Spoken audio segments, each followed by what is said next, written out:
Oh, the weather outside is frightful. But inside is so delightful. It's Christmas in July. Let's review. Let's review. Oh, let's review. Season 2.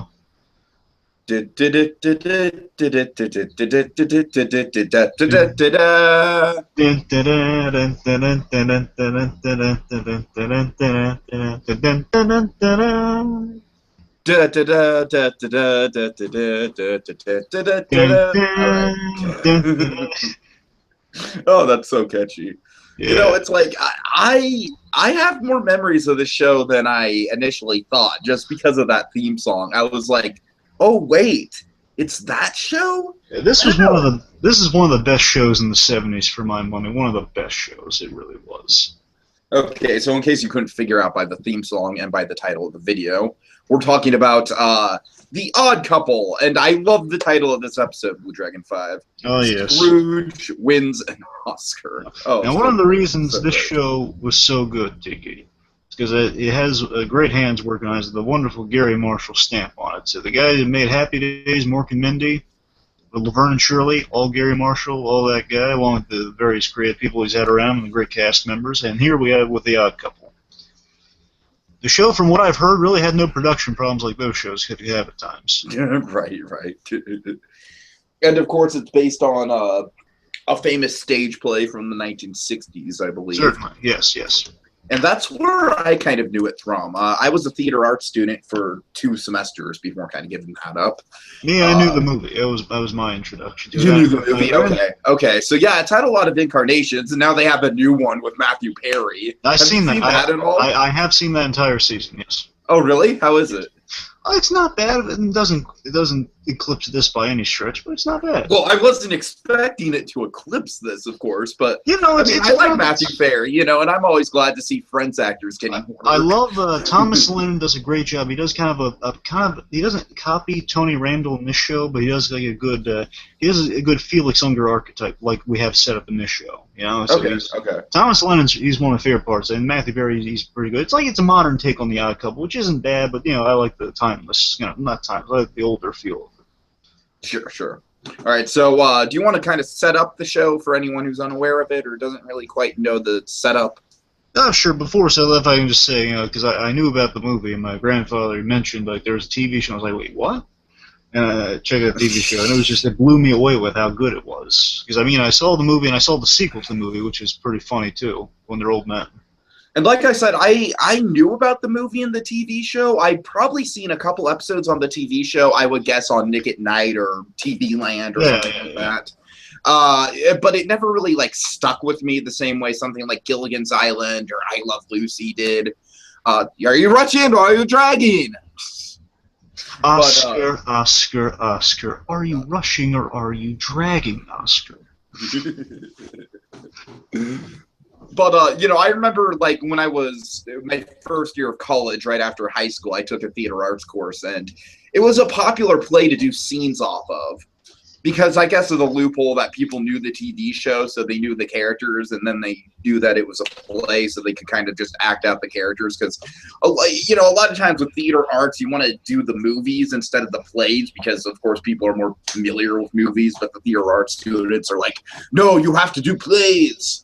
So, doing plays that are based on known source material is always a popular choice. So I knew about it that way. That was kind of my introduction, just scenes from the play that students would act out. Sure. I assume the Pigeon Sisters scene of preparing for them to come over. That's the big one everyone goes to. Oh yeah. That was done every 6 weeks or so. You would have to do a scene, and every 6 weeks, at least 2 or 3 kids would do scenes from The Odd Couple, and mostly that scene, and a few others here and there. Anyway, so folks, the premise of The Odd Couple, it's quite simple. This is one of the first times, again, Neil Simon, the brilliant kind of writer that he was, he came up with this premise, I believe, before anyone else, but it's an age-old premise we can all just kind of take to mind. But this is the first place it was successfully, famously done, Mm-hmm. This is basically, so we got 2 men. I got Oscar Madison and then Felix Unger, and I believe, I could be wrong here, their names might actually translate to how their personalities are. I could be wrong, because I've seen it done other places, just people who are filthy going with the name Oscar, people who are really clean going with Felix. Yeah, sure. Anyway, so that's the kind of the main premise. These two guys who have such opposite personalities, an odd couple, if you will, are put together under the same roof in the apartment. They drive each other crazy, and the reason for their being paired up together is because Felix goes through a divorce, loved his wife, more often than not has kids. Felix definitely has kids in most versions. Oscar sometimes iffy, but they're both divorced men who know each other, and they're friends, and they have their card-playing pals, and they get shenanigans with each other. Mm-hmm. That's the premise. Yeah, so like you said, I feel like there's definitely kind of that whole setup, the whole kind of familiar setup of the apartment and the whole like, oh, you stay on your side of the apartment and I'll stay on my side of the apartment. Yeah. I feel like that was all Odd Couple, you know what I mean? It kind of set up that whole trope of like the dysfunctional roommates, for sure. Certainly, I think, yeah, it was kind of a progressive idea for the time, too, because it was two men living together also. Right, of course, sharing a room. No, I'm serious. Yeah, there was that. Also, another thing was like it was kind of, I'm not sure. I mean, sure, this has probably been around even before then, but it was like the most popularized version of like a one-setting play or one-setting type stories. Now, in the show and in the movie, they would occasionally venture out, but like even the movie was only one scene where they venture out. You look at anything else, you always have it in the apartment. Or as we like to refer to them as bottle episodes. No, exactly. But also they would have, the guys come in, and the guys and the girls come in now and again. Sure. Yeah. Always kind of a fun premise. They've always got good actors to play Oscar and Felix usually. Okay, Walter Matthau, Jack Lemmon. In this case, for this show, we have the wonderful and incomparable Jack Klugman and Tony Randall. Yeah, really good chemistry, of course. That's what you need in the Odd Couple, is you need chemistry. You need like opposing, like it's almost like kind of like opposing magnetic forces, you know what I mean? Oh yeah. All right, so with that in mind, like you said, it's a pretty simple setup. So with that in mind, you want to set up just going into the Christmas episode? Sure. So in the episode's called Scrooge Gets an Oscar. So, and I must say, in terms of our Christmas tropes, this is definitely kind of a gold mine. You know what I mean? Oh yeah, big time. Because it's just like they literally address, like, "Hey, here's our Scrooge. He's right here." Yep. Okay, so we see, it's holiday time for the Odd Couple, and we see it through a reef on the outside, really well set up shot. Mm-hmm. On the inside, we see Oscar. And I would say a reef in itself, holiday trope. Certainly see the guys and Oscar curled around playing poker as they usually do, as classic Odd Couple would always start. Sure. Then basically that's the whole play. The genesis of it always starts with a card game. Yeah, definitely. That was the first scene in the play, and that's definitely kind of the tradition that they kept, for sure. So we see Oscar. He's getting grumpy around the holidays because apparently he was married on Christmas to Blanche. And then, what would you call this, BlueDragonFive? Just right off the bat, what is Oscar's role? Well, he is the Scrooge of this episode. And they hammer you in the head with it. But they make it relevant, though. Oh, yeah, certainly. Okay, so let's see. So, Oscar's a bit merry, though, because her wife left the new guy. No, he's not merry about that, Diggy, because he has to. If she's not married to someone, that means he still has to pay money to her. Oh. So basically, he says, "Well, Oscar, why are you grumpy?" He says, "Well, essentially, like I have like one card. One part of it is like it's not like you were married on the 25th or something. Oh, what you were. Another thing is I got a card in the mail telling me Blanche didn't get married. So didn't get married. What broke up the marriage?" Well, her new her fiance, they met with her parents, and then he signed up back for combat duty. Oh, God. And then he has a funny line of, he wants to take a giant candy cane and beat the wings off a sugar plum fairy. Yes, Oscar's in a really bad mood, because one, again, it's Christmas of bad memories of the marrying someone who's no longer with. They didn't hate Blanche initially, only when they got on each other's nerves, and they eventually left each other, but, So, there was that horrible reminder of, like, yep, divorce, and the other reminder of, yep, this close to getting out of paying alimony. Oh yeah. I guess this turned out to be a lousy Christmas so far for Oscar. He's just really mad about it. So then we got Murray the cop says Oscar can make a good Scrooge. That's kind of like the premise of the whole episode. That's what the episode plays around with. Now, specifically, a Scrooge. Kind of like, because I feel like we talk about quite often. There's a character on the show that's just sort of obviously like the Scrooge archetype, even outside of Christmas specials. Like Archie Bunker. That's a classic example. Of course. You know what I mean? And you know. So I feel like this is kind of a whole play on that because that's definitely Oscar's role within the Odd Couple. And here specifically, he's not just Scrooge. Murray says he could be a good Scrooge for the police charity play for the orphanage. Is orphans another trope we should chalk up? Well, I think definitely this is kind of our big fourth wall moment of the episode here of. He could be basically performing a Christmas play within a Christmas special within a Christmas special. Right. This is a rare one we get to pull out, folks. It's kind of like one that we've seen with the Flintstones, and yours definitely get to see in live. Yeah, exactly. This is like live-action Flintstones Christmas Carol. I'm glad you mentioned that. For my money, done a little better, but we'll see if we ever get to that. Oh, I'll agree with you. I think we'll probably cover Flintstones Christmas Carol in season 3. But yeah, I think that one's a little. I still think that one's a little clunky, but I need to revisit it before I can make any judgment calls. Okay, anyway, I think it's a little overly long. I think I'll give it that much. Yeah, there's something off. Kind of drags. Okay, so let's see. So then basically Oscar's saying, I'm all choked up. Because basically when you bring orphans into the mix, you have to acknowledge, like, okay, that's a little ham-handed. Orphans around Christmas time. But no, it makes sense. You want to help the less fortunate around the Christmas time. Who's going to help them better than the police? Come on. Sure. It's a charitable thing to do.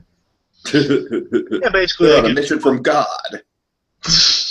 Yeah, that's the idea. I'm guessing he's like, put on the police just get together an acting troupe or something. They might provide a location, charge people to see the show, and all that money goes to the orphanage, improve the living conditions and such, or something like that.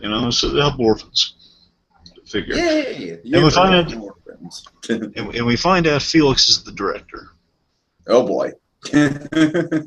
Now, does Felix usually partake in theatrical type stuff? Is that part of his character? Constantly. Oh, okay. Okay, cool. Basically, Felix is always kind of the full of himself in a good way. He always means well, but it's not a bad trait or anything. He really reminds me of Andre Gregory from My Dinner with Andre. Yeah, that sounds a lot like him. Yeah, because he's like the eccentric kind of like theater guy who's kind of like full of himself.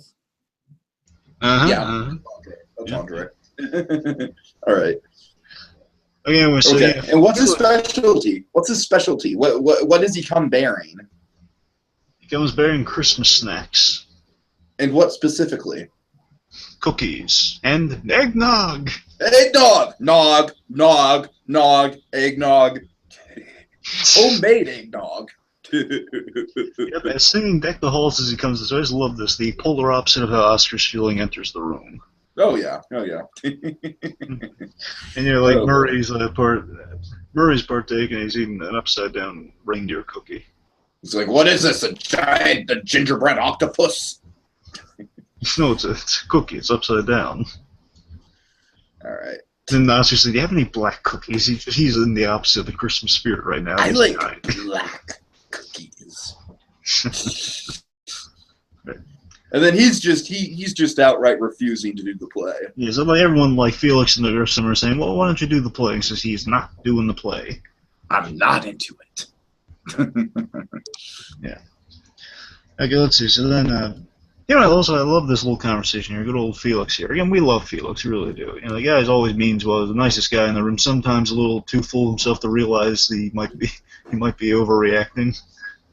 Oh yeah. But he always means well, and he gets on a lot of people's nerves. That's the endearing thing about the character. He cares too much. Sometimes. Sure. So let's see. So basically, like, he has a really nice little exchange with Oscar. It's like Oscar's feels like eating the cookie or something while he's talking to him, saying, "Well, look, Oscar, it's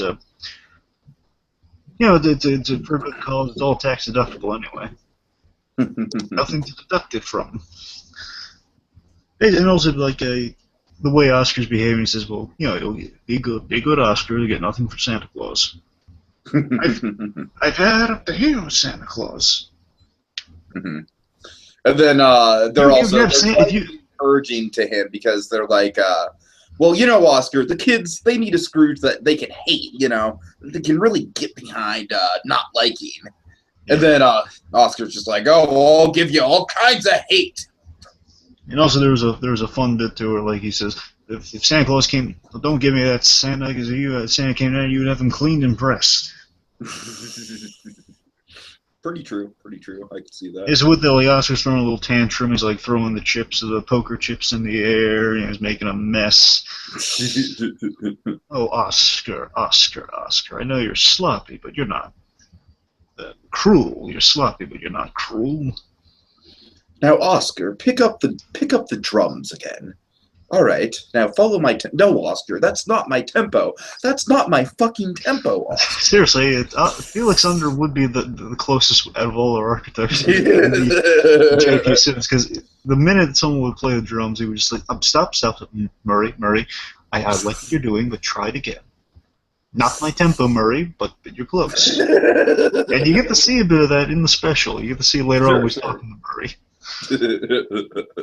Oh God! All right, okay. So let's see. So after Oscar's outburst, there, Felix is like saying, like you're sloppy, but you're not cruel. And he says, doesn't it like peace on earth, goodwill towards men mean anything to you? Yeah, basically it translates to I'm up to here with you, Felix. I'm up to here with Christmas.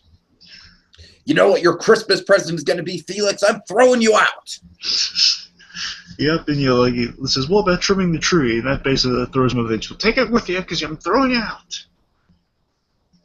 But it's snowing outside. Well, good. You like the snow. It'll be clean. So Merry Christmas, ho, ho, ho. And then just the minute Oscar leaves the room in a huff, Felix says, that's our Scrooge. Oh, yeah, directly addressing us. I feel like that's kind of a fourth mole thing. Yeah, so we have our grump around Christmas time, which again is Scrooge, but it's grump together around Christmas. We also have our Christmas snacks, and again our tree, our Charlie Brown tree.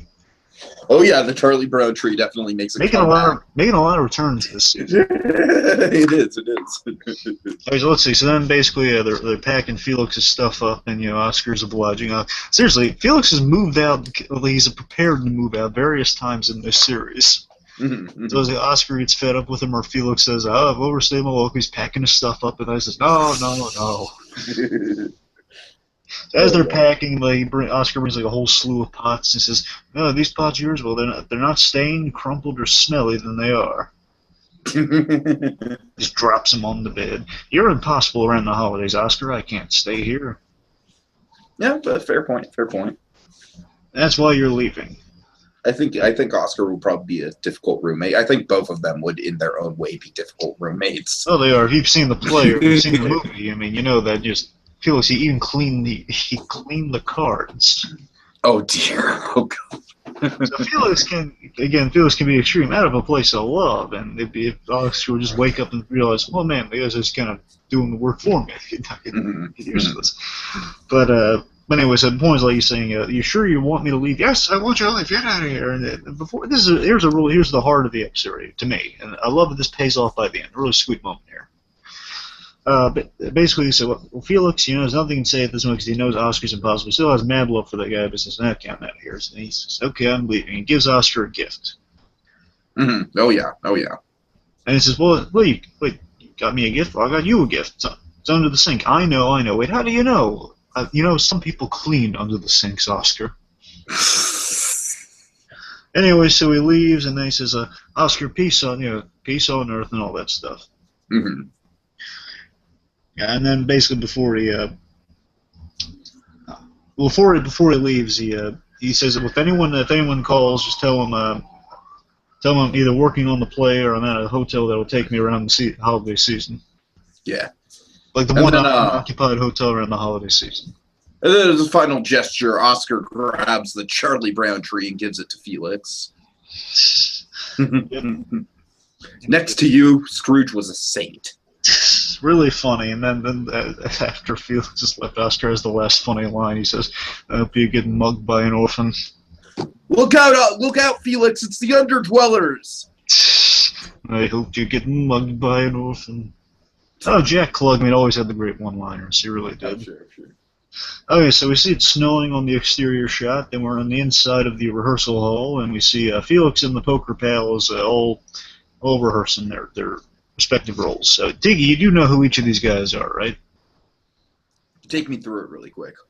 Okay, Speed, the white-haired guy, is always in a hurry, hence the name Speed. Oh, he's always like getting to the point. Basically, the guy's always obsessed with playing cards with the white hair and the glasses. That's Speed. Okay. Balding guy with the glasses, who's a little more neurotic and a little more like kept in his own shell. That's Vinny. Okay. Then Murray's our beloved cop. Yeah, Murray's the one I know the most for sure. He was also Al from Happy Days. Right, of course. And we got Roy's just kind of the straight man of the group. He's just kind of the guy who's always saying, guys, let's think. He's the rationale guy of the group. Okay. Okay, anyway, so let's see. So they're all getting into it. Man, Felix is really getting into it. Well, I hope he does. Oh yeah. Without a Scrooge, we're in trouble. And we see as they're all getting into it, they're all reading their books and reading like their source material, their Christmas Carol scripts and books, I guess. Mm-hmm. Speed's getting into it. Not so much the play, but what he's hidden inside the play, as Roy points out, Lolita and the what is it, the naked pharmacist? I'm not sure. All I could think about was the Stanley Kubrick movie. No, it is. It's Lolita and the Naked Pharmacist. That's what it's called. And I love it. It's something he's reading. I love that much. He's reading. He's reading like a romance novel. He's invested enough in it that he's like taking it to work and like reading it when he should be doing other things. Yeah, that's funny. Okay, so we see. Let's see. Murray comes in. Murray comes in. He says we're sorry he's late because he had to untangle the wino and the Christmas display. He had to charge him with assaulting an elf. Pretty funny. Okay, let's see. So, let's see. So they're lamenting over getting Oscar. Felix walks in.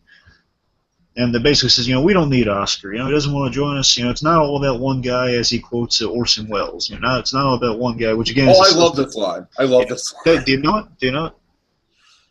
No, I just love the ironic context of it. Yeah, they say one man doesn't make. Okay, theater is a collaborative effort, not a vehicle for the talents of an individual. There you go. That's Orson Welles. Which, of course, is completely just self-defeating. Oh, that's exactly. Great. Orson Welles would be the talent in that one. Anyway, so basically Felix, he rallies the guys with some motivating words as such. And he kind of maps it out. He amps it up to makes it very melodramatic, and we got to do this for the kids, Of course. And we're not God. Yeah, pretty much. We're not begging Oscar to be Scrooge. Okay, we're moving past that. Mm-hmm. And basically, we need a Scrooge who's auditioning all the guys to be Scrooge right on the spot because they need him. And of course, Scrooge is the pivotal part of that they need. Oh, of course. And so basically, Roy says he can't do it, but gives it a try. Christmas, bah, humbug. If I had it my way, every fool that goes around shouting "Merry Christmas." Oh, Tiki, don't forget the punching. Right. Oh, give it a try. No. I'm sorry. He's moving his arm. It's just weirdly he's moving his arm like it's the punching. Humbug. Okay. If I had it my way, every fool that goes around. All right, I'm done. Okay. And this is a really fun scene, though, between all the bad performances. Yeah, then he drops the whole there are no small actors, only small parts.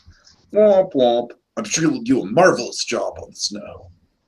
Yeah, I guess that's the idea that he was maybe not punching, but he's throwing snow with those motions, maybe. Right, I guess so. I don't know. And then Murray's up next, and he says, "Oh, Murray." There's again, Murray the cop is one of the best characters in the show. We all love Murray. Basically, Murray's a sweet cop. Love the guy. No one would believe you're mean, Murray. Even if you kicked a dog on stage, they wouldn't believe it. I'd never kick a dog, Felix. I know. Directors sense these things. Again, Tony Rowell, he did so much. bravado in Felix Unger. It's so funny. Mhm. See, Felix Unger is the most theatrical character in this show, and it's always fun. Of course. Okay, so then we're on to Vinny next. Oh boy. And basically, so Felix gets into director mode here, just really kind of pumps Vinny up here. Just really kind of, it's like mind melding with the actor here. He's just kind of getting into his head, just like, you are Scrooge. You have a cold heart. Basically just telling you, gets him into the role, gets him all hyped You up. despise people for having the fun on Christmas Because that of you that. should be having. And because of that, you despise Christmas. So basically, it's a real dramatic build for him. Again, Tony Randall's such a good actor; he can pull off anything pretty much, Mhm. So then we basically get Vinny up there, and he's just—it's not so much like a grumbly, like a Carl Fredricksen type Scrooge. No, it's more so. I read it as like it sounds like a crazy leprechaun to me. Essentially, yeah, it's just kind of a crazy, off the walls, psychotic Scrooge, and Christmas, bah humbug! it That's my way. Every fool goes around shouting "Merry Christmas." and basically to the point where he was strangling just because he's so into the role of Speed off the side. Right. You have to pull him off Speed. Well, I think you have a very particular talent there. If we ever do a Scrooge as an axe murderer, you've got the job. Yep. So then they read Speed here. They have a Speed boy. read for the part, and he says, "Well, I'm a little embarrassed to read." He says, "No, go ahead." And basically, he starts reading the Lolita story, and feel the reaction on this is priceless. Just like if you look at Felix during this scene, he's just reading like something along the lines of, "I caressed her at this moment," or "I jumped over the counter to do it," and he's realizing like, "Wait, what are you reading?" Charles Dickens never wrote that. Basically, he just finds, no, read this. And he reads it, but he reads it like an auctioneer. He just reads it really fast. Because, Speed's a guy who loves the racetrack and stuff like that, so he would read it fast like that. Again, Speed hits the name, Speed. Christmas, bah humbug, if I had it my way, every fool that goes around shouting Merry Christmas. Christmas, bah humbug, if we had it. Everyone say Merry Christmas, he beats somebody's on holly. Oh man. Okay, so then basically they go to, well, what about you, Felix? And Felix again. Felix is a bit of a ham, though. He kind of embraces the part. So first he says, "Oh no, I can't." Sure, I could certainly play it. I mean, that's not a question. First he says, well, I can't do it. I have to run the tech behind the scenes. Someone has to do that. Mm-hmm. But here's how it would be. Here's how it ought to be done. And he goes into it, and he's too hammy as Scrooge. It's too hammy to Christmas. Bah humbug! Bah humbug! It says, "We need Oscar." Oh boy. So then I go to the apartment, it's a dump again. It's amazing. You've turned this place into a dump again. I'm not gone for more than a day. Oh, come on. You don't come around to trade words with me, Felix. Guys, I can't take don't give me another sob story. On an empty stomach, at least. Get up. You're sitting on my meatloaf. Still's Vinny's sitting on his meatloaf sandwich. I don't know. Would you eat a meatloaf sandwich after it's been sat on? Me? No. Okay. Just checking. Anyway, so then, and importantly, this is something that has been set up in the show before. Like it's like an episode of Bad. It's always kind of a thing. It's always in the air that Oscar does have an ulcer, so he has to drink milk and stuff. He has a stressful job, sports writer, sports reporter.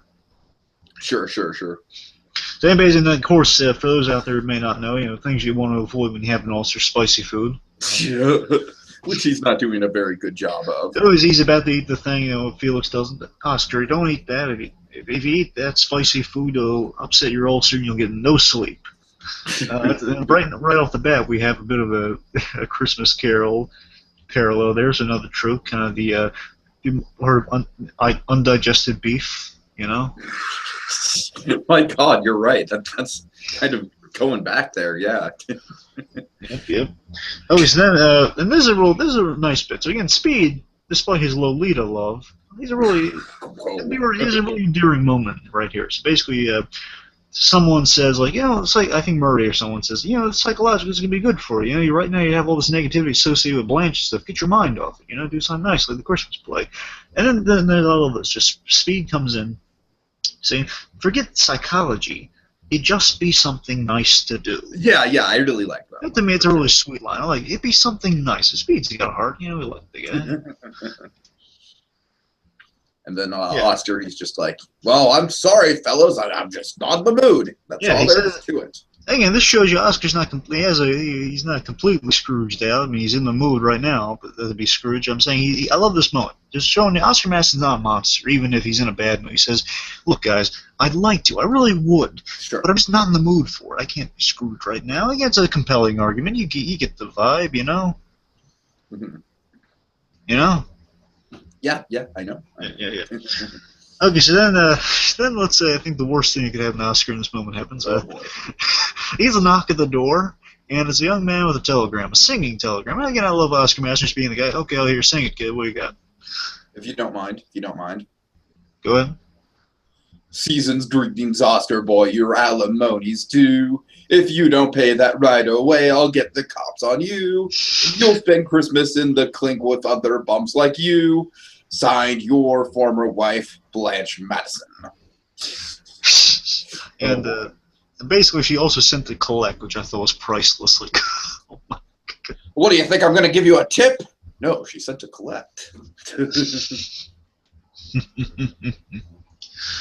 Okay, so let's see. So then, he's saying like, don't give me that. Like they're all they're still kind of begging him to be Scrooge. Doesn't get out. Mm-hmm. And don't give me any of that. Like, don't give me any more of that Christmas jazz, Murray. I just love him just saying, "Don't give me any more of that Christmas jazz, Murray." Christmas jazz. Speaking of jazz, now Felix, are you rushing or are you dragging? Oh, no. I said, are you rushing or are you dragging? And this is Are you not. rushing or are you dragging, Felix? Come on, you're usually the bossy one. Now I get to be the bossy one. And this isn't linguine. Okay. All right. And you're a real Scrooge. That's who you are. You're the real Scrooge. Oh boy. Right. Thought there was some other line, but oh, all right. Where he says, "Hey, you're calling me Scrooge? I'm just being realistic." Mm-hmm. And so again, so Oscar again, he thinks he's on the right, which again means he's not all bad. No, of course not. Of course not. I don't Okay, then he hears some carolers just to show he is kind of in Scrooge mode, though. So regardless, he is in Scrooge mode. He hears carolers outside, puts the window up, says, "Keep it down or I'll call the cops." And he's not in Archie Bunker mode either. He's not like, I don't want to call the cops on you. Come on, just keep it down. He's like, no, I'll call the cops. Keep it down. I'm trying to sleep. Mm-hmm. And then basically he also breaks the window in the process. Oh boy. Like basically the window's not working right. Ah, great. Then his ulcer's starting to act up, and he figures, maybe there's something wrong with that meatloaf sandwich. And then again, it could also be the chili and the liverwurst I had earlier. Yeah, maybe not a good combination. Maybe Yeah. not. And then I love this. A Christmas Carol is just presented on TV and And the I most love 1950s narration. Like, we now present to you the Charles Dickens classic, A Christmas Carol. And importantly, all said by Tony Randall, which I thought, Right. There it is. And then it's Felix on the TV. Oh yeah. And first of all, I like how Oscar, he's upset because it's like, oh, of course, Christmas Carol preempts the roller derby. That really fears. And he just falls asleep. And then I love how it kind of fades out on the first lines of A Christmas Carol. Marley was dead as a doornail. And that there was no doubt. Oh yeah, good literature. Charles Dickens is always a king of those really good first lines in novels. You know what I mean? Oh yeah. Anyway, so then we cut to inside the dream. We see Felix as Jacob Marley. Mm-hmm. And there's Ebenezer Madison and the Madison. And Oscar in like the wig and everything. He's looking all Scrooge-like.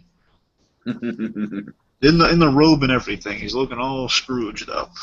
Oh yeah. This is the lousiest commercial. This is the lousiest commercial ever.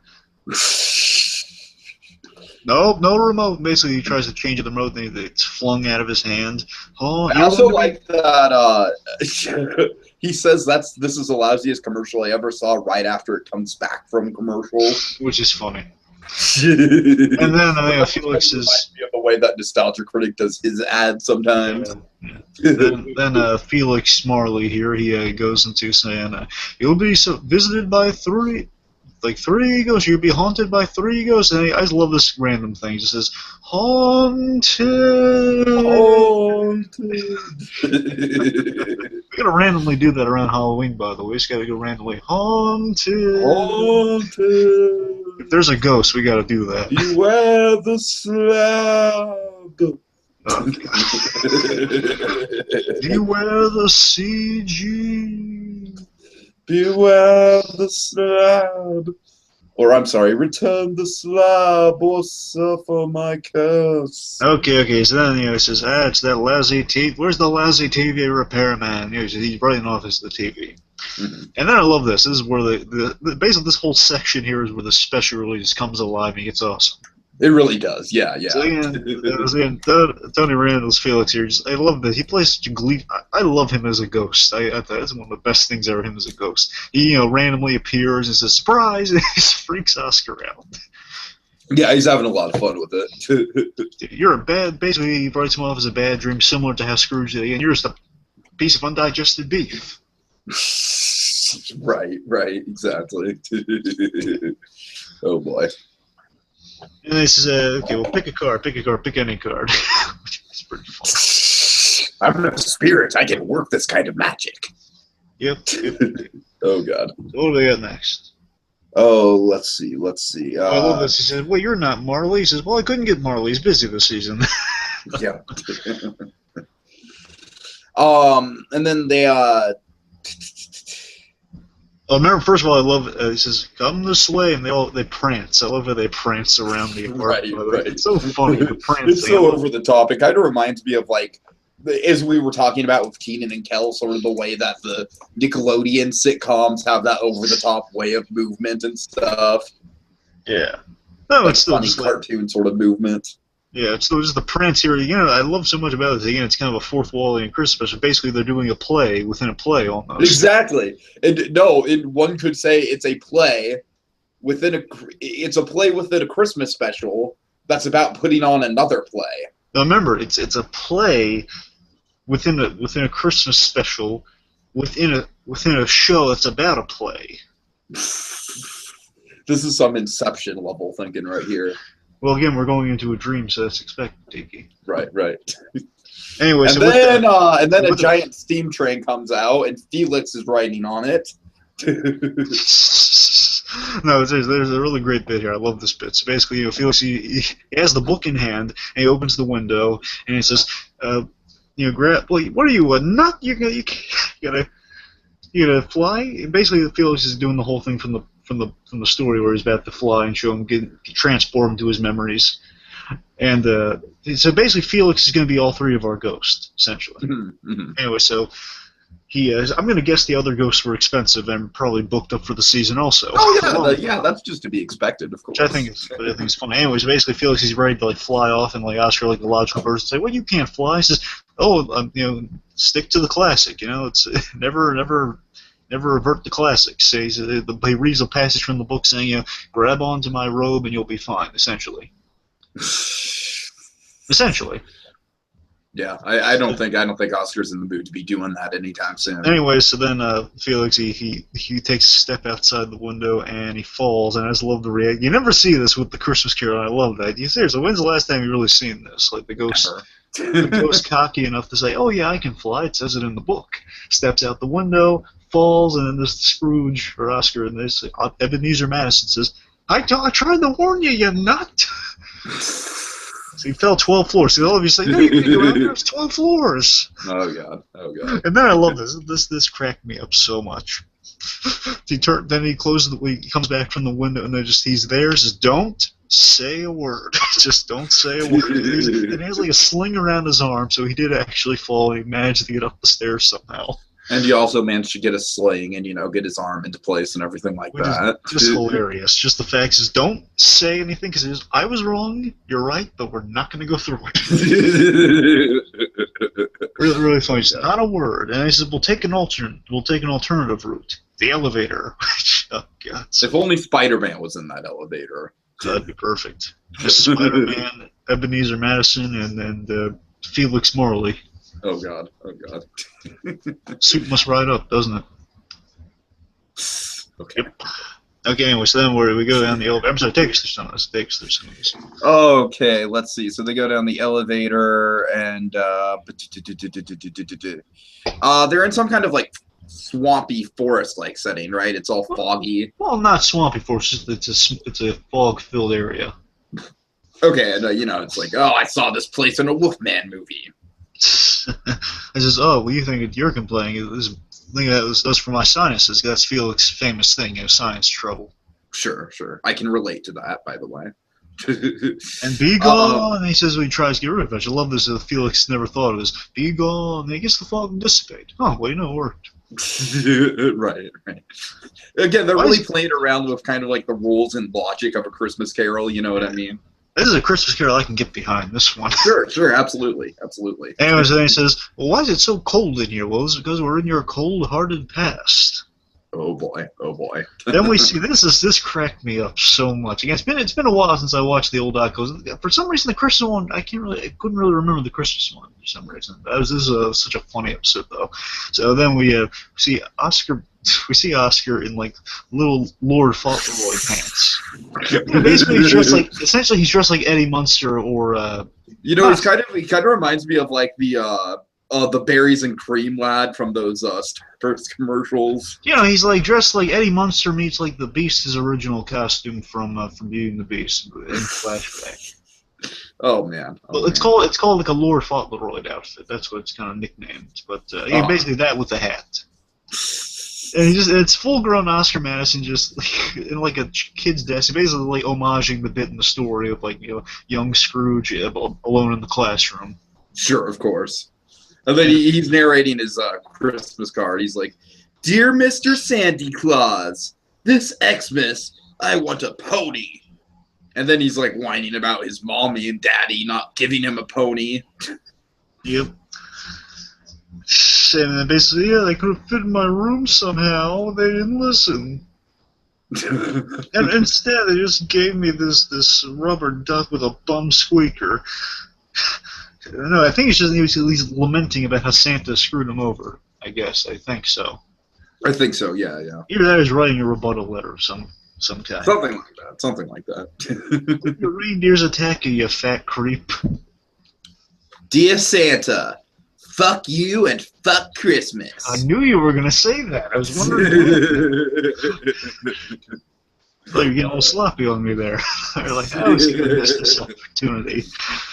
But no, seriously, I just love him saying, after this rubber duck with a bum squeaker, hope your reindeer's attacking you, fat creep. You fat creep. I've never heard Santa Claus called a fat creep and hope your reindeer's attacking. It just cracks me up. Okay, so now you go to the present. We go to Christmas present now. Oh yeah. It was actually a clever way of doing like the whole Christmas Carol within really 5 minutes actually. Yeah, right. Because most of the episode is set up. Yeah. Well, maybe not. Like within 8 minutes, I guess. It's not long. Yeah, 5 to 8 minutes, something like that. Like a standard sort of short film length. Yeah. Within an individual self-contained episode. Yeah. Okay, so then we get the Christmas present here, and we see a Tiny Tim and Cratchit Felix. Mm-hmm. And Tiny Tim is played wonderfully by Murray. Of course, that's very fitting. And Murray Tim is adorable, by the way. He is, because apparently, and I love this. I love how Cratchit Felix talks down to him all the time. Because I've never seen that. And that's hilarious. Just a Tiny Tim Bob Cratchit dynamic where Bob Cratchit just talks down to him so much. Like, this kid, there's something wrong with this kid. right. Essentially, it's like more so just the bum leg. There's something wrong with this kid. No, it's more than bum leg, but yeah. Sure. Anyway, so basically saying it's just these adorable. He said basically it's like he has a nervous tick where no matter what he says, he always has to revert to saying, "God bless us, everyone." No, yeah, that's right. Basically saying, "Oh, you're not right in the head." He says again the Tony Randall charm with this, "Oh, you're not right," so lovingly, even though he's just berating the kids, saying, "Oh, you're not right in the head, are you?" Oh, you simpleton son of mine, you. You're not right in the head. You grow up to be a fine cop. Really funny. Oh, Then we see, oh, here come your brothers, and then the brothers come and all the card-playing pals, and they got basically their shtick is it can permeate through their characters, so it's like they're all talking in gambling terms. Sure. And like, basically, this is kind of a fun equivalent to basically there's no Mrs. Cratchit, just very much Cratchit and the Boys, which make an awesome band name, by the way, for Christmas time. Cratchit and the Boys. That's almost as cool of a band name as Crash and the Boys from Scott Pilgrim. I'm thinking Cratchit. You know what Crash and the Boys' best song is? I can recite it for you right now. No, that's fine. You don't have to. No, I can do it because it's only like I believe you can. No, we don't need to do it. Okay, it's called We Are Sad. We are so very, very sad. And it goes a little something like this. So sad! And that's the whole song. Okay, so let's see. So basically, the boys, like at the mention of Ebenezer Madison, they all go boo. Right. And then they over the top way to kind of, do that trope of Scrooge being hated on by the community. And they got a fun little reference to the fact there is no Mrs. Cratchit. They say, "Well, where's Mummy?" It's just like, "Where's Mummy?" Oh God. Basically, the something about we sent the alimony check.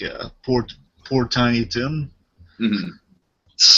Basically, we sent the alimony check, and that's why she's not. Basically, there was a divorce going on. That's why. And of course, kind of connecting Oscar on that level. And I love this. This line just cracks me. It's Oscar saying so sincerely, "Poor Tiny Tim. I'd like to lend him a few bucks to fix his." And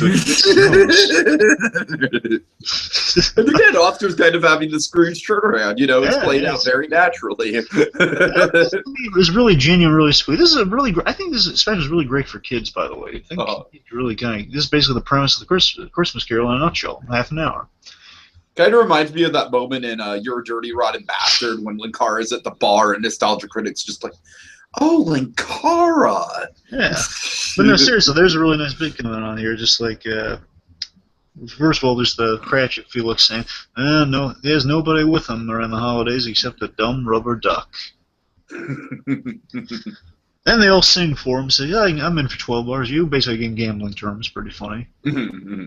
And they all sing a chorus of Jingle Bells. And here's the bit this kind of melted my heart. I thought it was really sweet, this bit. Again, it's in the story, so it's really not the most progressive thing, but it's really the way it's delivered. I love the way it's delivered. It's Oscar kind of had the realization here of saying, man, all that and they don't hate me. They don't despise it. They don't, after the way I treat them, they don't hate me at all. They're singing for me.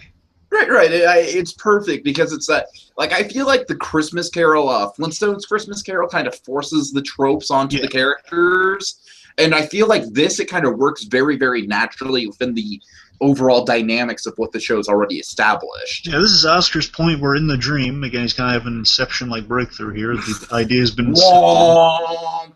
Oh no! The top's not spinning. The top's not spinning, Felix. All right, I'm sorry.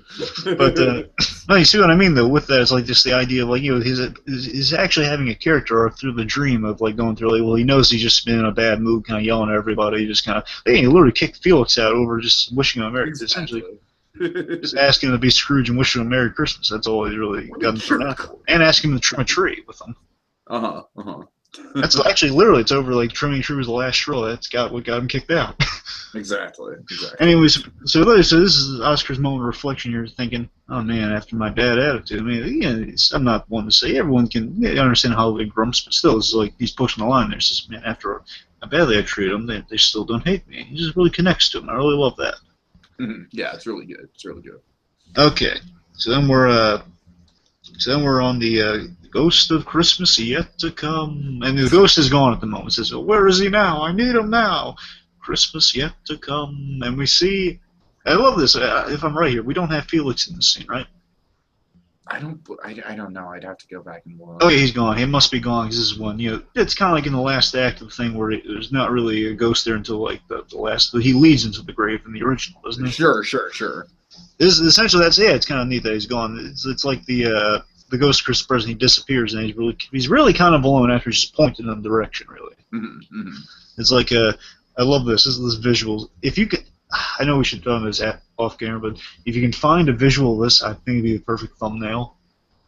What this messy grave is the resting place of Oscar Madison. Yes, I love that image of him. That's my favorite image of the episode. Just seeing one before that, though, I love seeing the laundry-coated gravestone, which I think is just hilarious. But then once he clears it, saying, "This is the messy grave." It's like, I can only assume after Oscar died in real life here that Felix would have a grave made like this for him.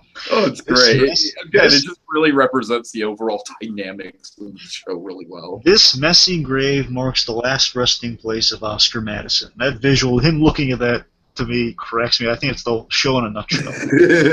It's great because this is usually like the dramatic high point of A Christmas Carol. Yeah. But for this, it's like played as like the comedic high point. In a way. But, again, this really is really kid-friendly, too, when you think about it. It's like saying, well, yeah, he's dead, but we know it's a gag. It's a dream. Yeah, exactly. Right.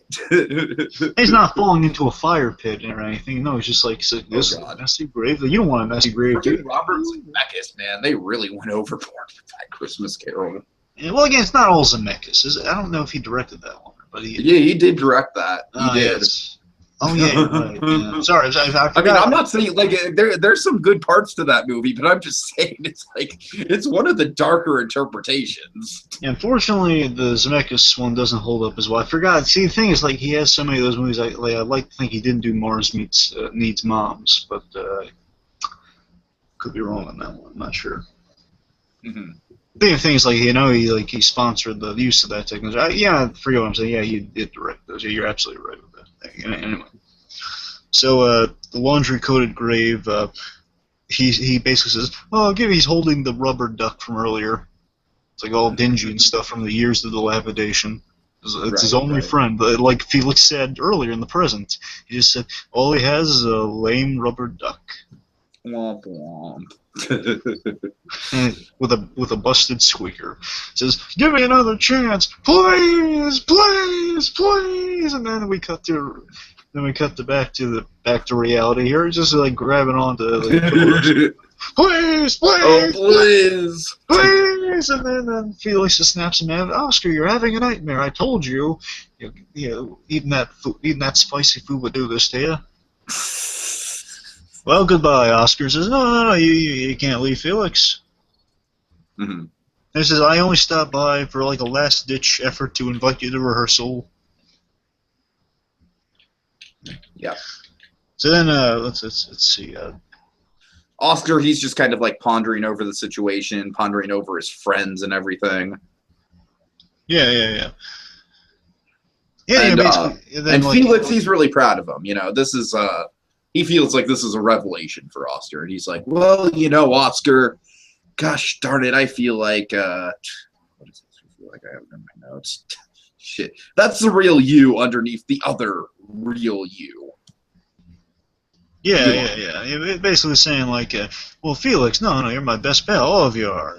That's the real you, Oscar. Oscar, that's the real you. Will you do the play? Will I?" Essentially, this is like Oscar in the mode of like, boy, what day is it? Yeah. Go on, indulge me. Boy, what day is it?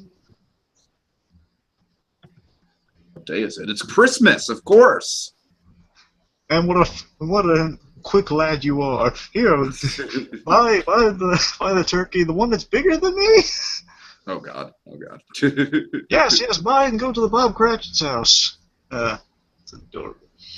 Anyway, yeah, so basically Oscar's in like the whole, he's at his grand realization, he's all nice and he's out of his funk. He says, "Of course I will, I'm in a good mood now. Sure. Well, what are you all packed for? Stay here."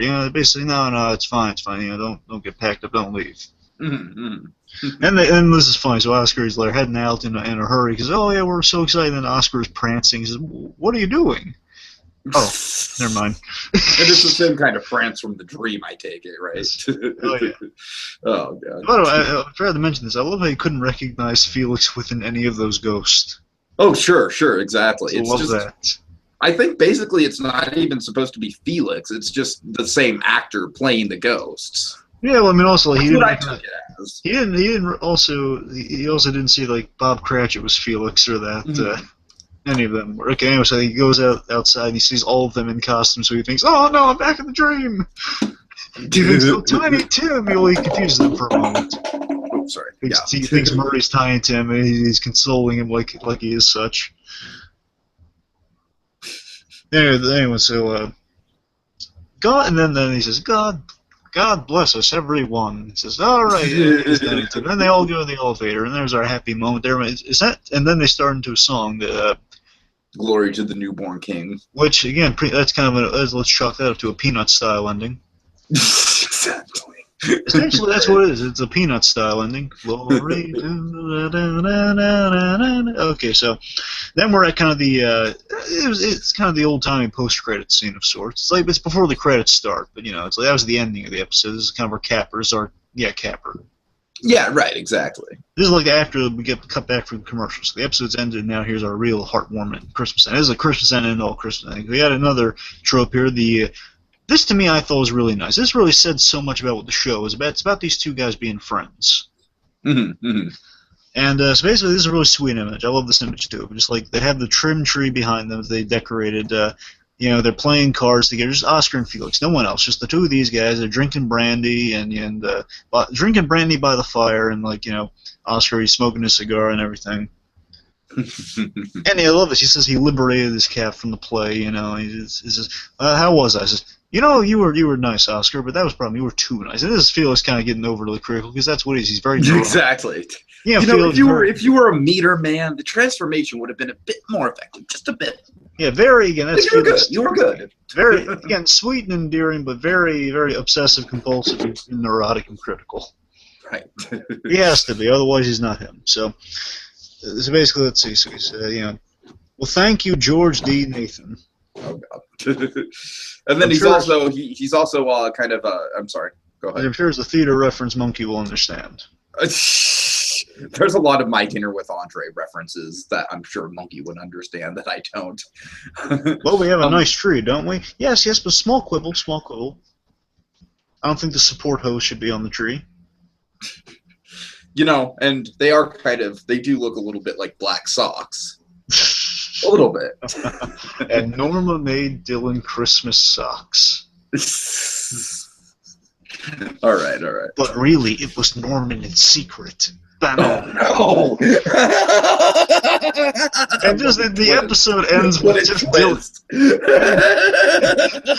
And here's how it ends. Here's how you end the Bates Hotel Christmas on a creepy note. It's just like, oh, that's great. That's great because that's legitimately like creepy Bates Motel. That's how they would do it. No, here's how it would end. Real quick, like a minute here. He would just say, "Oh, Norma, thanks for the socks." Just, oh, I didn't make you those socks. It must have been. But I thought you gave them to me. Oh no! It said from Norma. Oh, dun dun dun dun dun dun. Starts the Bates Motel theme. That's me trying to hum the Bates Motel theme. I think we need to return to the Bates Motel Christmas special. Maybe next time. Maybe season 4. We'll do the next Bates Motel Christmas special. Okay. Well, by the time the series is over, I'm guessing. Yeah, exactly. A wrap up after the series is over. Okay, anyway, so then here's the sweet bit I really love too. I just love this gift exchange. That's a sweet little moment here. So they exchange gifts that they mentioned earlier. So one of the gifts that they had for each other. Again, here's a trope: one gift, opening a gift, one gift on Christmas night. Oh yeah, we see that a lot. We saw it in Wild Thornberries, of course, most recently, I think. Yeah, we saw in Key and Kel. Oh yeah, Tubaphone. Who loves tubaphones? Kel loves tubaphones. Is it true? Ooh. He do. Ooh. And again, folks, that is tubaphone spelled T-U-B. Okay. All right. So then so basically in the gift exchange. I want you to say on the tubaphone, are you rushing or are you dragging on the tubaphone, Kel? Oh, Keenan, I don't like this game. Don't look at it. Don't look at the fork, Kel. There's no Mars bar down there. Are you sure, Keenan? There's no Mars bar down there? Because I'm hungry. Kel, and there is some orange soda down here, Keenan. All right. I'm going to grab a beaver. I'm going to grab a chocolate factory. I'm going to meet you on New Year's. Oh, here it goes. Okay. Anyway, so the ending here, so they're exchanging gifts. So Felix, what was Felix get? Felix gets a he gets a gift certificate for a humidifier. And not just any humidifier, folks. Again, this is more product placement by us. This is a air germ humidifier and and crew kettle. Basically, it's a gift certificate for an air germ humidifier and crew kettle in your choice of color. You're really putting on your best Ralph Garman there, aren't you? Anyway, so Felix, he loves it. He's loving it. He's ecstatic. That was exactly what I wanted, Oscar. Thank you. Then Oscar opens his. And I love Oscar's gift. This is. Oh, I do too. So Oscar opens his, and it's a little tiny, little desk side garbage can with his initials on it. There's a monogram with Oscar Madness, O-S. Sorry, O-M. And when you lift the lid, it plays music. Oh. Yeah. It's adorable. And then here's the. In a very classy way, it ends with them saying "Merry Christmas" and shaking hands. I love the handshake. That's classy. That's a yummy Christmas special. And then we got to the outside. That's the last shot, just the two of them shaking hands. That's ultimately what you want with any odd couple. In a nutshell, that's all what you want. These two guys, at the end, no matter how much they bicker at each other, just say, shake hands and say Merry Christmas. That's what you want at the end of the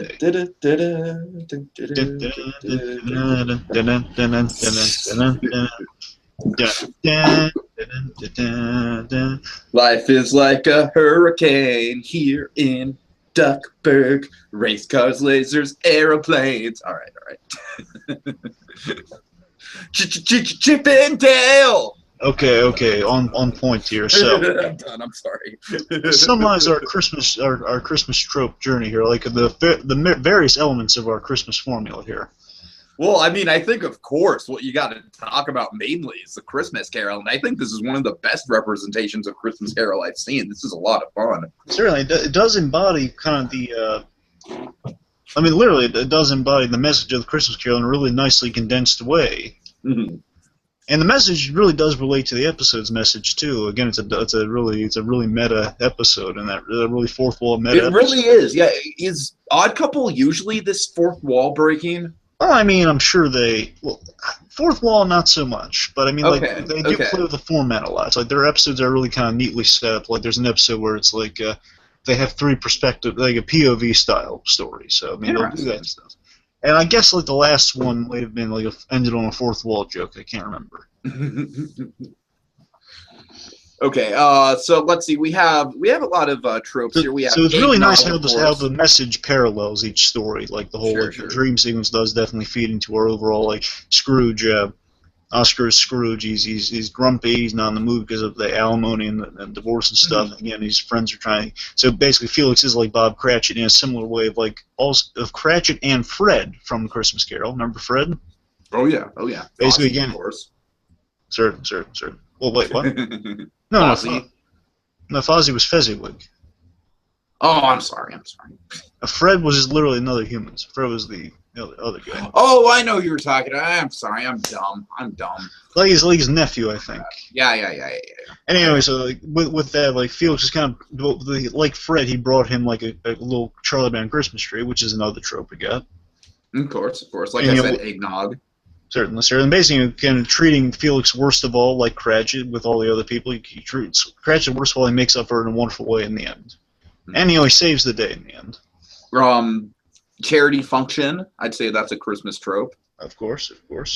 Let's see. Charlie Brown Christmas tree, as mentioned. Of course, we already mentioned. Really, most of them kind of come down to the Christmas Carol. Yeah, of course, you got at the end the opening the presents on Christmas Eve. That's a good one. Snow, decorations, a dream sequence within a Christmas special. But again, that's all Christmas Carol-y stuff. Just by the end, just kind of the gift exchange is really nice. Sure. All right, and yeah, this was definitely a pleasant surprise for me. I mean, I was expecting to like this because I'm somewhat familiar with The Odd Couple, but I really felt like they had a lot of fun with the formula here. They really went out of their way, I think. The Christmas play, doing the Christmas play, so that's one. Of course. Well, I already mentioned that, the charity. Well, with that also, kind of the Charlie Brown style, the song they're singing in the elevator. Right. All right, so with that in mind, to round things off, do you want to set up the list? Well, should we talk overall about the special before we get to the list? Well, I think we kind of said our piece. I think it's just a very enjoyable kind of send up to Christmas Carol, and I think the best thing about it is how well it manages to use the characters in their natural sort of state and not change up the characters to fit a Christmas Carol. Like it very much fits together. It's like chocolate and peanut butter. You know what I mean? Yeah. You know, it's a really sweet Christmas special. You know, it's a simple premise. Oscar's grumpy around the holidays, and his buddies kind of get him out of that funk for a good cause. For charity, helping people, helping the less fortunate. There's another trope too, you know. And so basically, I guess overall is with all our what we got to get down to with what we're due here, Christmas in July. You know, it's I'm not getting to the ending. I'm just saying, you know, with the formulaic elements we find, I think they're really you worried me for a second. I thought no. I know. I'm just saying, you know, with those great formulaic elements, you know, they really just kind of factored into kind of playing with the formula of saying, you know, this is how a Christmas special is usually done. Of this, we just have we would just tell you the story, but no, we're actually going to give you a whole taste of Christmas Carol. So we have Christmas Carol within Christmas Carol, and I think it works extremely well. You know, it's a sweet tale just to get an Oscar out of his Christmas funk. It's basically having your friends around there to help you out. Basically, being alone when you don't have to be alone. Okay, I'm sorry. Yeah, so the list is Happy Days. Of course. Sure. So the list. The list here is basically our way of this season keeping track of what we talked about so far. So by the end, we can say, man, that is a lot of stuff we talked about, and things. And things, folks, and things. Santa, are you Russian or are you dragging? Yeah. I tell you, folks, I really love the outcome. I really love this Christmas special. Really good stuff. Yeah.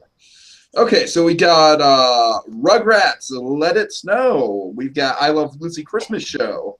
Are you Russian or are you dragging, little Ricky? Batman Brave and Bold, Invasion of the Secret Santas. Rocket Power Christmas. The Bells of Fraggle Rock. All in the Family Draft Dodger. Holly Jolly Secrets from Adventure Time. Inspector Gadget. Merry Christmas, Keenan. Tubaphone. Pinky and the Brain. Tubaphone, yes. The Lou Grant Show. Nostalgia Critics, You're a Dirty Rotten Bastard. Holiday Time at Disneyland. Santa, are you rushing or are you tracking? The Wild Thornberries. Have Yourself a Thornberry Little Christmas. The Very Disturbing and Sad Doug's Christmas Story. And finally, Cleveland Brown Christmas. And then, right there it is. Odd Couple. All right. And next time on Christmas in July, which is going to be in about 15 minutes from now, we're peeking a look at the Advent calendar. This is a show that BlueDragonFive, you and I aren't really that familiar with. I've literally pretty much seen this episode all the way through, and I've only seen clips of anything else. That's pretty much the same boat I'm on. But luckily, we've got a couple people coming on that are fans of the show, so it should help even it out. We're talking about Community, and we're specifically talking about the stop-motion episode of Community. So that should be really fun. It's a send-up of Rankin Bass, a lot of fourth wall jokes going on. There's a really funny Lost joke in there. I love the Lost joke. Man, this is really fourth wall night for us, isn't it? It is. Yeah, I think this was a good double feature for us overall. It's a Deadpool Christmas after all. Maybe next year on Christmas in July we'll do that. Just as a kid sitting on Deadpool's lap saying, I want a chimichanga. Too bad, I want a chimichanga too. Just kicks the kid off his lap. Just drops. So a Deadpool Christmas seems like a Christmas special that would subvert Christmas formulas, and this is one as well. And that's what we're here to look for in Christmas in July. We're looking for, what Christmas episodes really stick to the formulas, what break the formulas, what do it well, what don't. Inspector Gadget. That's what we're here to find out. And what would we... And Tiki, what would we call this magical process that just keeps on going and giving us more and more material to work with? What would we call this wonderful scientific process? I implore you. What? We call it putting the mistletoe underneath the microscope.